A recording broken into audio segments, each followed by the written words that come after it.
কানা বগিচা লিখেছেন খান মোহাম্মদ মঈনুদ্দিন। ওই দেখা যায় তাল গাছ, ওই আমাদের গা, ওইখানেতে বাস করে কানা বগিচা। ও বগি তুই খাস কি, পান্তা ভাত চাস কি? পান্তা আমি খাই না, পুঁটি মাছ পাই না, একটা যদি পাই অন্যদের গাপুস গুপুস খাই। আমি একটি ছড়া বলবো। আমার ছড়ার নাম কমলা ফুলি। লিখেছেন সত্যেন্দ্রনাথ দত্ত।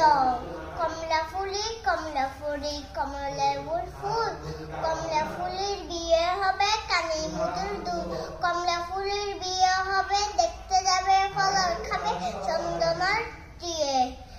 কোথায় থাকো কমলা ফুলি? সিলেট আমার ঘর, দিয়ে বলে দেখতে যাব পাখাই দিয়ে বর।